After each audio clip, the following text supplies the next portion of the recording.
लव्य व्यवस्था अध्याय 25। लव्य व्यवस्था अध्याय 25। 7वें वर्ष और 50वें वर्ष के विश्राम कालों की विधि। फिर यहोवा ने सीनै पर्वत के पास मूसा से कहा, इस्राएलियों से कह कि जब तुम उस देश में प्रवेश करो जो मैं तुम्हें देता हूं, तब भूमि को यहोवा के लिए विश्राम मिला करे। 6 वर्ष तो अपना अपना खेत बोया करना, और 6 वर्ष अपनी अपनी दाख की बारी छांट छांट कर देश की उपज इकट्ठी किया करना। परंतु 7वें वर्ष भूमि को यहोवा के लिए परम विश्राम काल मिला करे।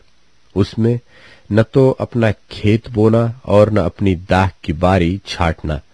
जो कुछ काटे हुए खेत में अपने आप से उगे उसे न काटना, और अपनी बिन छाटी हुई दाखलता की दाखों को न तोड़ना, क्योंकि वह भूमि के लिए परम विश्राम का वर्ष होगा।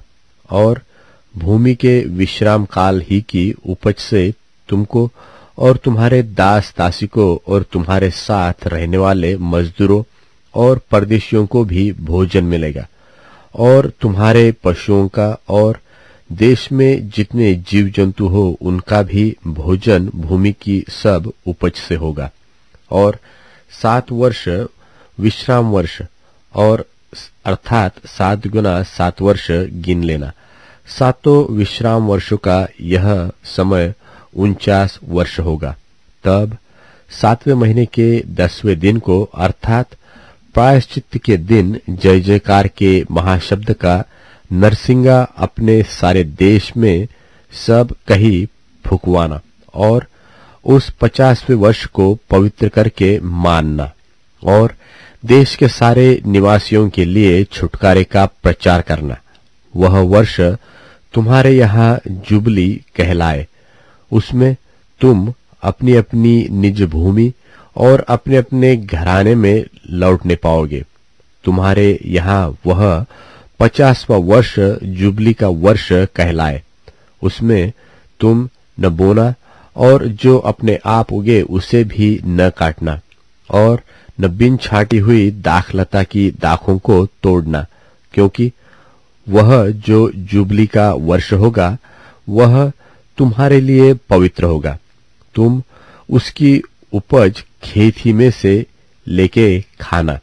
इस जुबली के वर्ष में तुम अपनी अपनी निज भूमि को लौटने पाओगे। और यदि तुम अपने भाई बंधु के हाथ कुछ बेचो व अपने भाई बंधु से कुछ मोल लो, तो तुम एक दूसरे पर अंधेर न करना।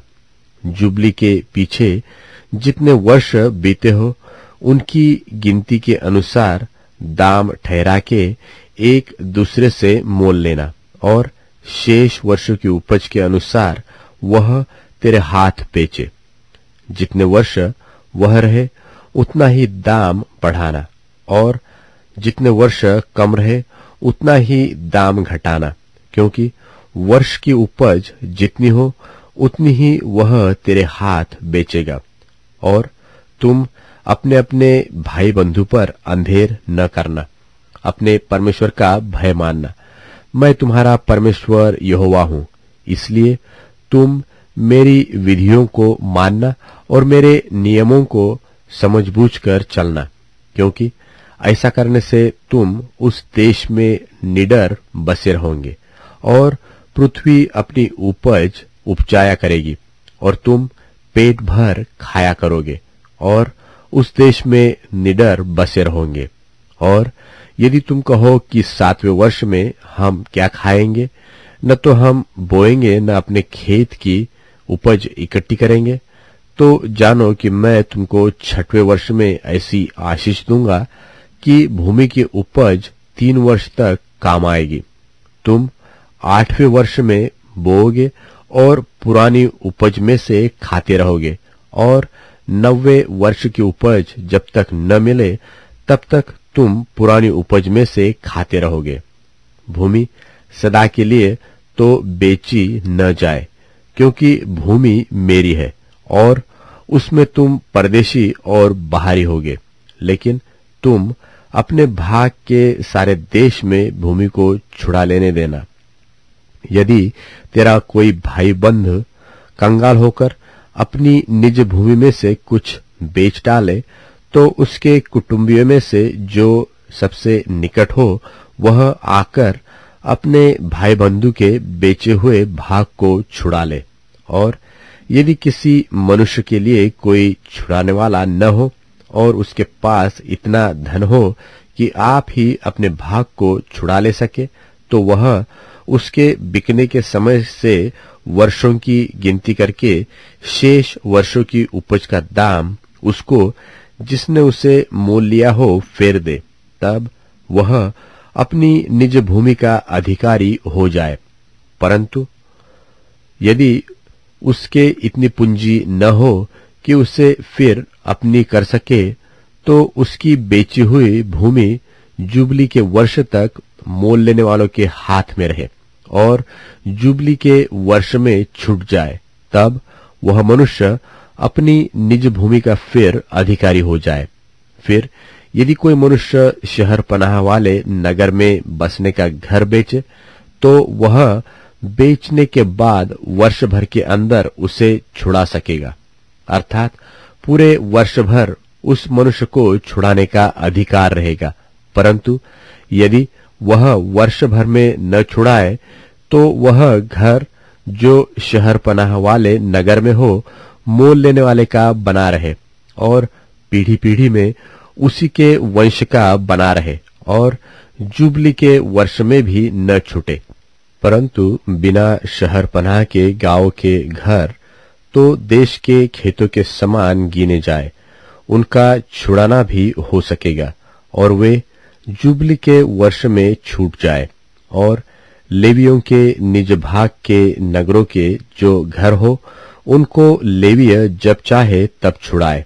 और यदि कोई लेवीय अपना भाग न छुड़ाए, तो वह बेचा हुआ घर जो उसके भाग के नगर में हो जुबली के वर्ष में छूट जाए, क्योंकि इस्राएलियों के बीच लेवियों का भाग उनके नगरों में वे घर ही है और उनके नगरों की चारों ओर की चराई की भूमि बेची न जाए, क्योंकि वह उनका सदा का भाग होगा।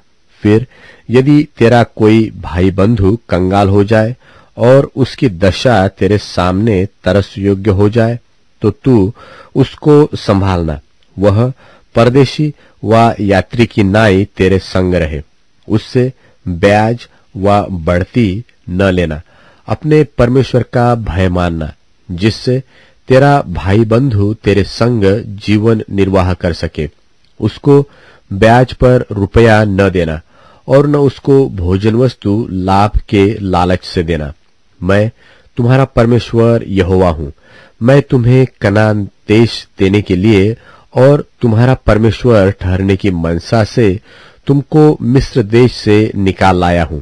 फिर यदि तेरा कोई भाई बंधु तेरे सामने कंगाल होकर अपने आप को तेरे हाथ बेच डाले, तो उससे दास के समान सेवा न करवाना। वह तेरे संग मजदूर व यात्री की नाई रहे और जुबली के वर्ष तक तेरे संग रहकर सेवा करता रहे। तब वह बाल बच्चों समेत तेरे पास से निकल जाए और अपने कुटुंब में और अपने पितरों की निज भूमि में लौट जाए, क्योंकि वे मेरे ही दास हैं, जिनको मैं मिस्र देश से निकाल लाया हूं। इसलिए वे दास की रीति से न बेची जाए। उस पर कठोरता से अधिकार न करना। अपने परमेश्वर का भय मानते रहना। तेरे जो दास दासियां हो, वे तुम्हारी चारों ओर की जातियों में से हो और दास और दासियां उन्हीं में से मोल लेना। और जो यात्री लोग तुम्हारे बीच में परदेशी होकर रहेंगे, उनमें से और उनके घरानों में से भी जो तुम्हारे पास हो और जो तुम्हारे देश में उत्पन्न हो, उनमें से तुम दास और दासी मोल लो और वे तुम्हारा भाग ठहरे। और तुम अपने पुत्रों को भी जो तुम्हारे बाद होंगे उनके अधिकारी कर सकोगे और वे उनका भाग ठहरे। उनमें से तुम सदा अपने लिए दास लिया करना, परंतु तुम्हारे भाई बंधु जो इस्राएली हो उन पर अपना अधिकार कठोरता से न जताना। फिर यदि तेरे सामने कोई परदेशी व यात्री धनी हो जाए और उसके सामने तेरा भाई कंगाल होकर अपने आप को तेरे सामने उस परदेशी व यात्री व उसके वंश के हाथ बेच डाले और उसके बिक जाने के बाद वह फिर छुड़ाया जा सकता है, उसके भाइयों में से कोई उसको छुड़ा सकता है, व उसका चाचा व चचेरा भाई तथा उसके कुल का कोई भी निकट कुटुंबी उसको छुड़ा सकता है, व यदि वह धनी हो जाए तो वह आप ही अपने को छुड़ा सकता है। वह अपने मोल लेने वाले के साथ अपने बिकने के वर्ष से जुबली के वर्ष तक हिसाब करे और उसके बिकने का दाम वर्षों की गिनती के अनुसार हो, अर्थात वह दाम मजदूर के दिवसों के समान उसके साथ होगा।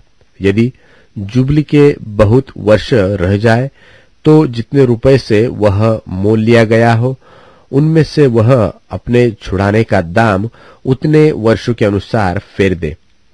और यदि जुबली के वर्ष के थोड़े वर्ष रह गए हो तो भी वह अपने स्वामी के साथ हिसाब करके अपने छुड़ाने का दाम उतने ही वर्षों के अनुसार फेर दे और अपने स्वामी के संग उस मजदूर के समान रहे जिसकी वार्षिक मजदूरी ठहराई जाती हो, और उसका स्वामी उस पर तेरे सामने कठोरता से अधिकार न जताने पाए।